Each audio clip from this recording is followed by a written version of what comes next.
সেই উপলব্ধি ও ঠিকই লং মার্চে যায় আমাদের সবার সাথে এবং ফেরত আসে লাশ হয়ে। ও শাহাদাত বরণ করে সেই দিন 5ই অগাস্ট।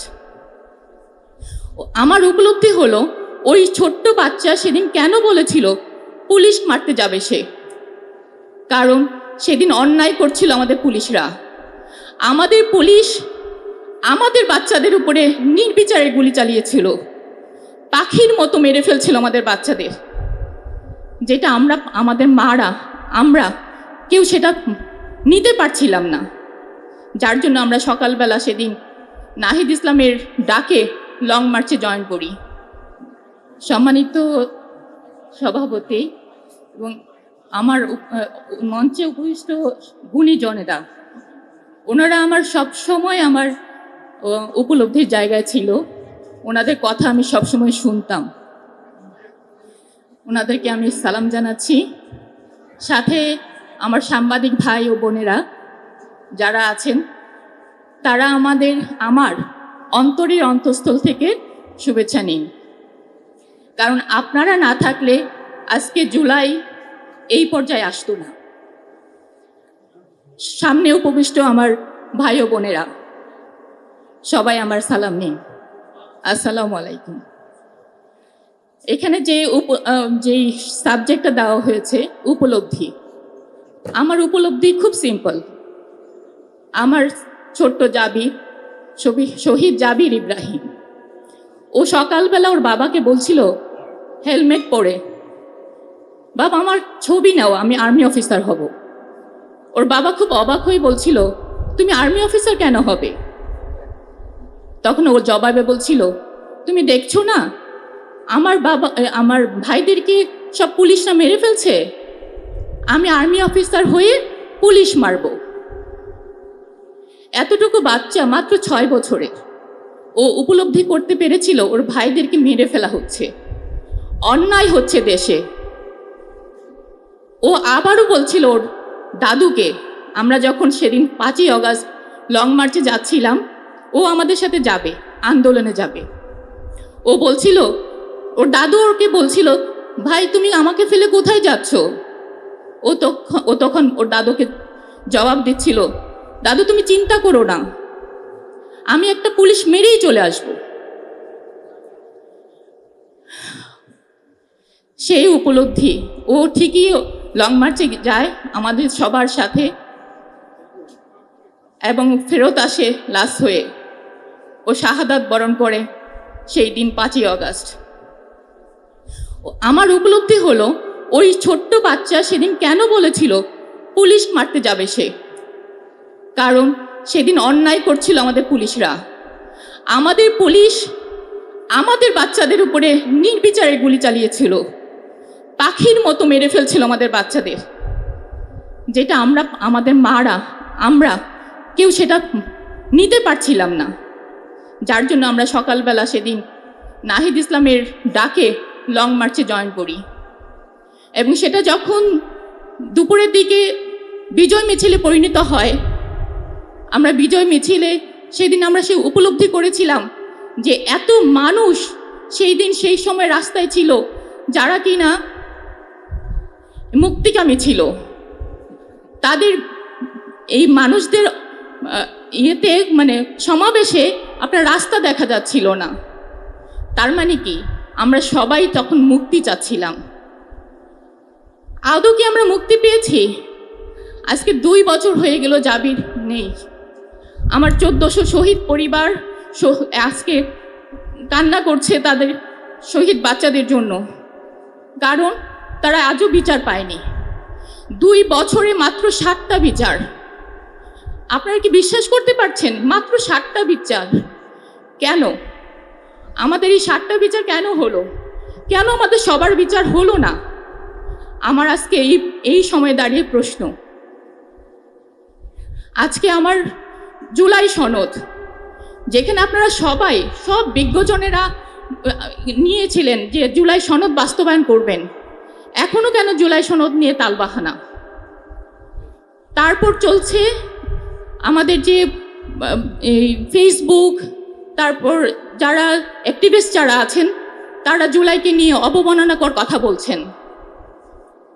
যদিও আমি বিশ্বাস করি আপনারা কয়েকজন, আমরা অনেক, আপনাদের এই অবমাননা আমাদের গায়ে লাগে না, কারণ আমাদের শহীদরা জীবন দিয়েছে এই অবমাননা নেওয়ার জন্য না, দেশকে সুন্দর সমৃদ্ধ একটা দেশে পরিণত করতে। আমাদের এই বিজ্ঞজনেরা যারা মন্তব্য করেছেন, যারা আলোচনা করেছেন, আমি মনে করি সবই আমরা আমাদের দেশের স্বার্থে, দেশের জন্য সবার কাছে আমি চিনতে চেষ্টা করব, সবাই যেন আমাদের এই দেশকে ভালোবাসেন, দেশকে সবার আগে নিয়ে যান। আমি বেশি কিছু বলবো না, শুধু বলতে। ধন্যবাদ অ্যাডভোকেট তাজুল ইসলাম ভাইকে। এখন অত্যন্ত সংক্ষিপ্ত বক্তব্য নিয়ে আসার জন্য আমি অনুরোধ করছি বিশিষ্ট সাংবাদিক জনাব সালাউদ্দিন বাবলু।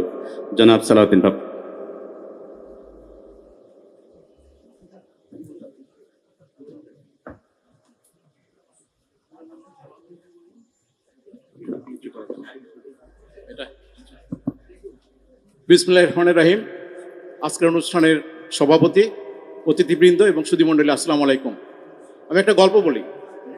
এক ডাকাত, সে ডাকাতি করে, তো মৃত্যুসজ্জায় সে তার ছেলেদেরকে ডাকলো, ডেকে বলল, বাবারা, আমি তো সারা জীবন ডাকাতি করেছি, ভালো কিছু করতে পারি নাই, তো তোমরা জীবনে এমন কিছু করবা যাতে লোকে আমাকে ভালো বলে। তারপরে সে মারা গেল। এরপরে ডাকাতের ছেলেরা যথারীতি পিতার পেশায় অবলম্বন করলো, তারাও ডাকাতি হলো। তো তারা যে কাজটা করতো, ডাকাতি করতে যেয়ে ডাকাতি করা শেষ হয়ে গেলে ওই বাড়িটা তারা আগুন দিয়ে পুড়িয়ে দিয়েছে আসতো। এরপরে লোকজন বলা বলি শুরু করলো যে আরে এর বাবাই তো ভালো ছিল, ডাকাতি করলে তো অন্তত বাড়িটা পোড়াতো না। তো আমরা কাউকে মহান করার জন্যে আমরা এখন এই রেজিমটা আমরা চালাচ্ছি। আমাদের জুলাই আন্দোলনটা হয়েছিল মূলত অর্থনৈতিক কারণে, ৭১-এর মহান মুক্তিযুদ্ধ সেটাও অর্থনৈতিক কারণে। কিন্তু ৭১ যেমন বিফলে গেছে, আমার মনে হয় জুলাই আন্দোলনটা বিফলে গেছে, কারণ আপনারা উপযুক্ত জায়গায় আঘাত করতে পারেন নাই।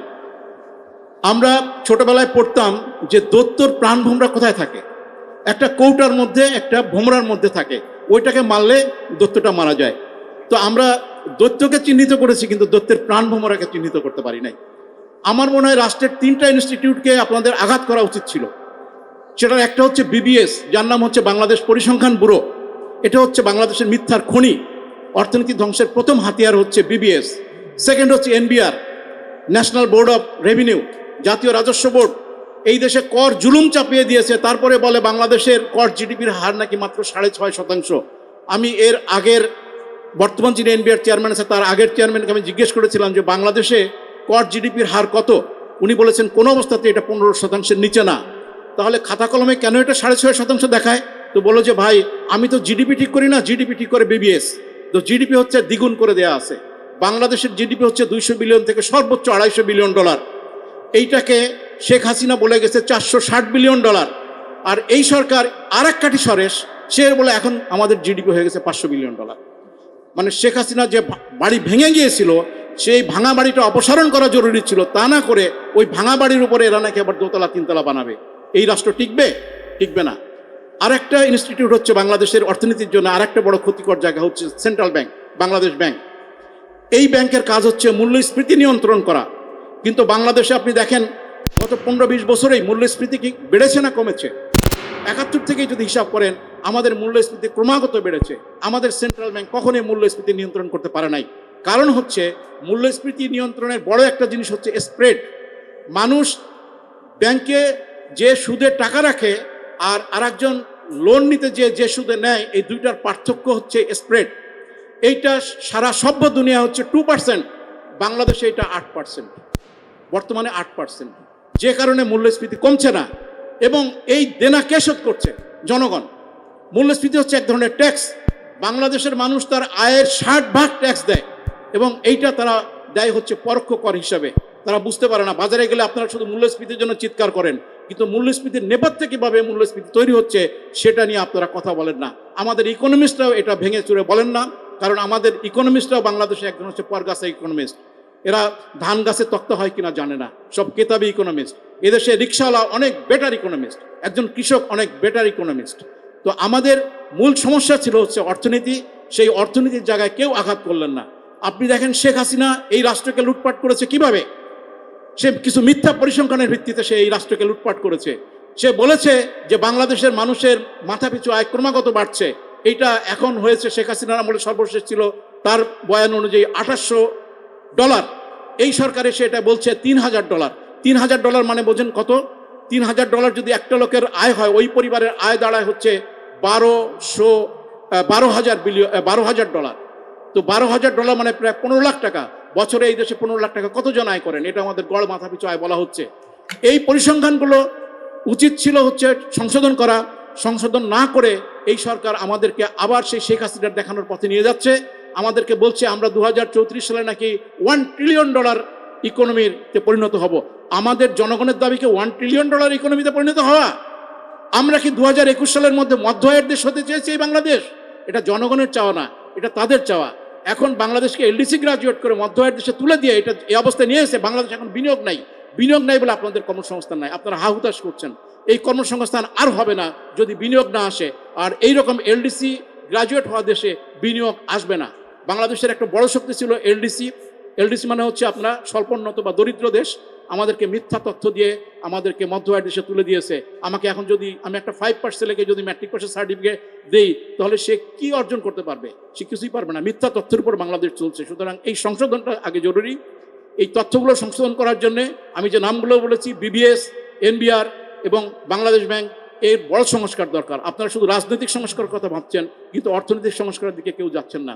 অর্থনৈতিক সংস্কার না হলে এই দেশের ভবিষ্যৎ নেই এবং এই রাজনৈতিক সংস্কার দিয়ে কিছুই হবে না।